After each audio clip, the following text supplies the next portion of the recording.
शेष जाए देखिबा पाई अनुरोध। भिडियोटी भल लगिले भिडियोटी को लाइक करी चैनलटी को सब्सक्राइब करी शेयर करिबा पाई जमारू भूलंतु नहीं। तेबे चलंतु नजर 2024 आवेदन आरंभ 23 टी अलग अलग छात्रवृत्ति योजनार सुविधा दौरान केंद्र सरकार। केंद्र सरकार 23 टी अलग अलग स्कॉलरशिप योजना रे सुविधा दौरान। एथिरे आवेदनर अंतिम तारीख अक्टोबर 31 रही। केंद्र सरकार को विभिन्न मंत्रालय और विभाग अधीन यह छात्रवृत्ति सुविधा दि जाउछि। इच्छुक प्रार्थी माने national scholarship portal official website https://scholarship.government.in को जाई आवेदन करि परिबे। परवर्ती खबर मुख्यमंत्री बड़ घोषणा। सरकारी कर्मचारी महंगा भत्ता 3% वृद्धि। राज्य सरकारी कर्मचारी महंगा भत्तारे 3% वृद्धि विषय मुख्यमंत्री मोहन चरण माझी घोषणा करिसेंती। या फल सरकारी कर्मचारी महंगा भत्ता 50% रु 53% को वृद्धि पाइला।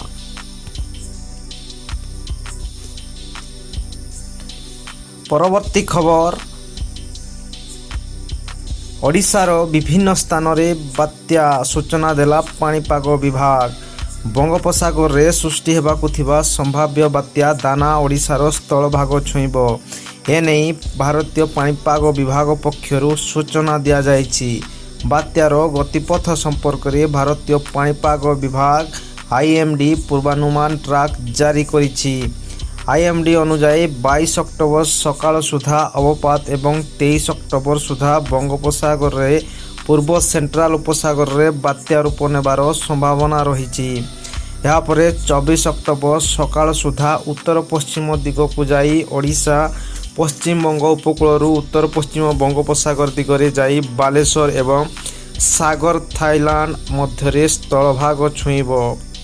स्थलभाग छुईबा समय बात्या पवनर बेग घंटा प्रति 110 रु 120 किलोमीटर रही पारे। यार प्रभाव रे उपकूल ओडिशा रे प्रबल रु अति प्रबल वर्षा रहिबो बोली पाणीपाग विभाग कहिछि।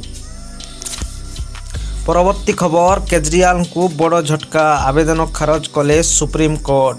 दिल्लीर पूर्वतन मुख्यमंत्री अरविंद केजरीवाल को सुप्रीम कोर्ट बड़ झटका लागिछि। गुजरात विद्यालयर मानहानि मामला रे चलीथिबा मामला को सुप्रीम कोर्ट खारज करने को मना कर देइछंती। एबे दिल्लीर पूर्वतन मुख्यमंत्री को निम्न अदालत रे हाजर हेबा पई पड़िबो। प्रधानमंत्री नरेंद्र मोदी को डिग्री संपर्क रे गुजरात विश्वविद्यालय को नहीं एएपी नेता संजय सिंह एवं अरविंद केजरीवाल विवादीय मंतव्य देइथिले। तांको विरोध रे विश्वविद्यालय आपराधिक मानहानि मोकद्दमा दायर करथिले। एही मामला को बंद करिया पई संजय सिंह को आवेदन को चलित वर्ष एप्रिल 8 रे सुप्रीम कोर्ट प्रत्याख्यान करथिले। वर्तमान अरविंद केजरीवाल को आवेदन परे मध्य समान निर्देश दिया जाइछि। परवर्ती खबर बतीघर प्रमुख पर्यटन केन्द्र रे परिणत हेबो। बतीघर आम ऐतिहासिक वैभवर परिचय दिए। यह आम नौ वाणिज्य इतिहासर मुख साक्षी। समग्र देश में नूआ रूप पाइथिबा 75टी बतीघर मध्य ओडिशार 5टी बतीघरर विकास करा जाइछि। केंद्र सरकार को यह अभिनव परिकल्पना देशर पर्यटन मानचित्र रे ओडिशार बतीघर गुड़िक प्रमुख आकर्षणीय केन्द्र रे परिणत करिबो बोली कहिसंती मुख्यमंत्री मोहन चरण माझी। परवर्ती खबर 36 वर्ष पर भारत रे टेस्ट जीतिला न्यूजीलैंड। न्यूजीलैंड 3.5 दशंधि तलर स्वप्न शेष पूरण होइछि। बेंगालुरु प्रभा वर्षा प्रभावित मुकाबला को 8 विकेट जीति किवी बाहिनी 1988 मसीहा पर प्रथम थर भारत में कौन एक टेस्ट जीतबार गौरवमय सफलता लाभ करिछि। एही बहुप्रतीक्षित विजय सह 3 मैच विशिष्ट श्रृंखला रे मध्य 1-0 आगुआ रही। परवर्ती खबर गुजब पिछा 3 कोटी क्षति विमान रे बोमा भय। गत किछि दिन भितर भारतीय विमान चलाचल कंपानी गुड़िक एक भिन्न प्रकार समस्या दे गति करुछंती। ताहला विमान रे बोमा गुजब। एभली घटना यात्री सुरक्षा दृष्टि बेस ଚିନ୍ତାଦାୟକ ବିଷୟ ହୋଇଥିବା ବେଳେ ଏୟାରଲାଇନ୍ସ ଗୁଡ଼ିକ ଆର୍ଥିକ ଦୃଷ୍ଟିରୁ ମଧ୍ୟ କ୍ଷତି ସହୁଛନ୍ତି। ଏକ ଆକଳନରୁ ଜଣାପଡ଼ିଛି ଯେ ପ୍ରତି ବୋମା ଗୁଜବ ଘଟଣା ପିଛା ବୀମା କମ୍ପାନୀ ଗୁଡ଼ିକ ପ୍ରାୟ 3 କୋଟି ଟଙ୍କାର କ୍ଷତି ସହୁଛନ୍ତି। ପରବର୍ତ୍ତୀ ଖବର, ଦୃଢ଼ ପ୍ରତ୍ୟାବର୍ତ୍ତନ ପଥରେ ଅନିଲ 6000 କୋଟି ସଂଗ୍ରହ କରିବେ। ଲୋକଲୋଚନରୁ ଦୂରେଇ ଯାଇଥିବା ଶିଳ୍ପପତି ଅନିଲ ଅମ୍ବାନୀ ଦୃଢ଼ ପ୍ରତ୍ୟାବର୍ତ୍ତନ ପଥରେ ଆଗକୁ ବଢ଼ିଛନ୍ତି। ନିଜର ଅନେକ ପୁରୁଣା କମ୍ପାନୀକୁ ହରାଇବା ପରେ ପୁଣି ଥରେ ହଜିଯାଇଥିବା ଗୌରବ ଫେରି ପାଇବା ଲାଗି ସେ ଜୋରଦାର ଉଦ୍ୟମ କରୁଛନ୍ତି। ତାଙ୍କ କମ୍ପାନୀ ରିଲାଏନ୍ସ ଇନଫ୍ରାଷ୍ଟ୍ରକ୍ଚର 6000 କୋଟି ଟଙ୍କା ସଂଗ୍ରହ କରିବା ପାଇଁ ଯାଉଛି। ପରବର୍ତ୍ତୀ ଖବର, ଆଇଟିରେ ଫେରିଲା ନିଯୁକ୍ତି ଯୁଗ। 3 ମାସରେ 17500 ନୂଆ ନିଯୁକ୍ତି। ମାଦାବସ୍ଥା ଦେଇ ଗତି କରୁଥିବା ସୂଚନା ପ୍ରଯୁକ୍ତି ଶିଳ୍ପରେ ପୁଣି ଥରେ ନିଯୁକ୍ତି ଧାରା ଆରମ୍ଭ ହୋଇଛି। ପାଖାପାଖି 2 ବର୍ଷ ପର୍ଯ୍ୟନ୍ତ ନିଯୁକ୍ତିକୁ ଏଡ଼ାଉଥିବା ପ୍ରମୁଖ ଭାରତୀୟ ଆଇଟି କମ୍ପାନୀରେ କର୍ମଚାରୀ ସଂଖ୍ୟା ବୃଦ୍ଧି ପାଇବାରେ ଲାଗିଛି। ସେମାନେ ପୁଣି ଥରେ ନୂଆ କର୍ମଚାରୀ ନିଯୁକ୍ତି ପ୍ରକ୍ରିୟା ତ୍ୱରାନ୍ୱିତ କରିଛନ୍ତି। ପରବର୍ତ୍ତୀ ଖବର, ବିଲରେ ଧାନ ଜଗିଥିବା ବେଳେ ଦୌଡ଼ିଦେଲା ହାତୀ, ଚାଲିଗଲା ବୃଦ୍ଧଙ୍କ ଜୀବନ।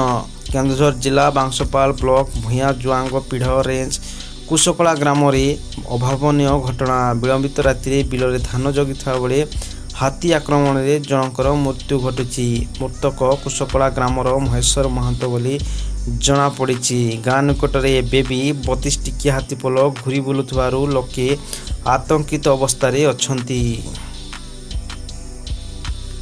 ପରବର୍ତ୍ତୀ ଖବର, କେନ୍ଦୁଘାଟିରେ ସିରିଜ୍ ଦୁର୍ଘଟଣା, 14 ଗୁରୁତର।